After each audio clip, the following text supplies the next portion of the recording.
This is City Lookout near Pennant Hills and Thornley in northwestern Sydney, and that's the view. And I don't know whether this will zoom if I do a video. We'll see. Anyway, Sydney, and a most pleasant lookout it is amongst the forest.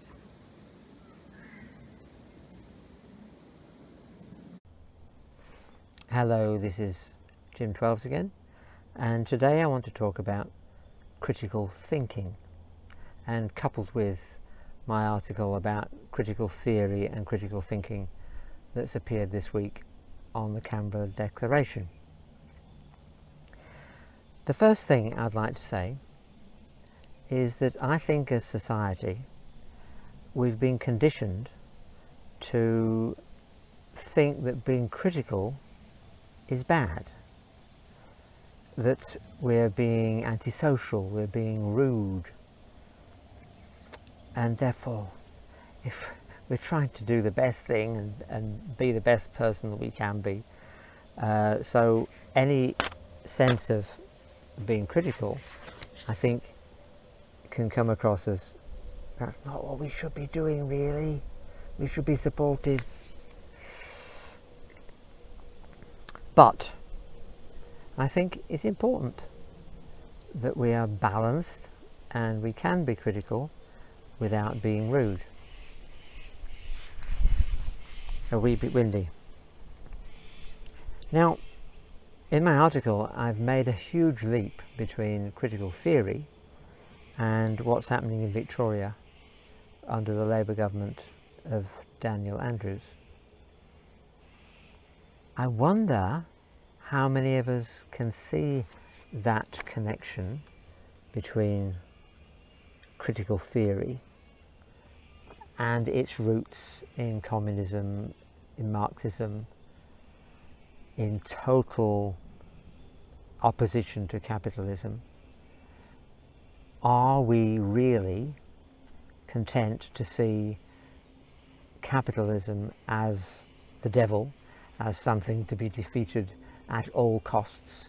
Do we think it is such an evil system that is the cause of so much of the world's suffering and grief?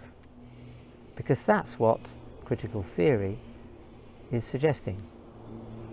And Daniel Andrews' government is absolutely part, in my view, of the global agenda to bring in a one world order of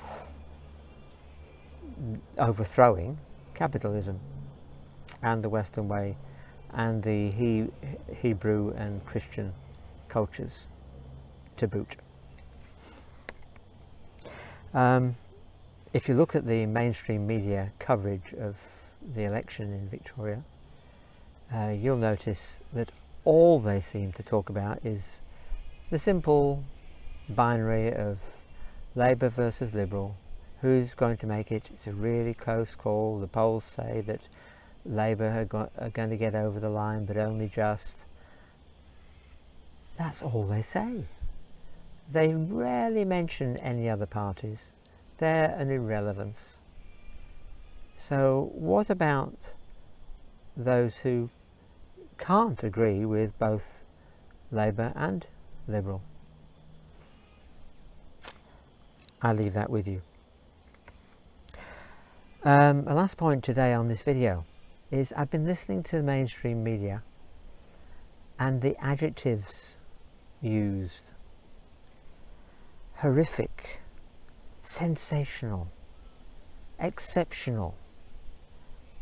It seems as if for every news item there is a sensational adjective to be used to introduce it. What does that do to the watchers, the listeners? I think it generates in us a sort of, what's the word, an addiction to the next sensation. So we're waiting for the next sensation, the next exceptional flood, the next devastating, catastrophic event. And that's what gives us meaning, that we can be, yeah, we know about that latest catastrophe. But is that critical thinking? I think that's like an anesthetic to critical thinking. We've had an injection of the sensational which numbs and completely sends to sleep any sense of critical thinking. It's a long time since I've heard about this, but I think that people in the past have done a lot of let's have a week without the media, let's have a week without digital. I think there's a huge amount to be said for that. And if you can plan to go without for a little while, maybe try it for a day. Fasting from the media for a day and see what happens. See if you feel any different. You could pick up a hard copy Bible and read that instead. Anyway, enough from me. Bye for now.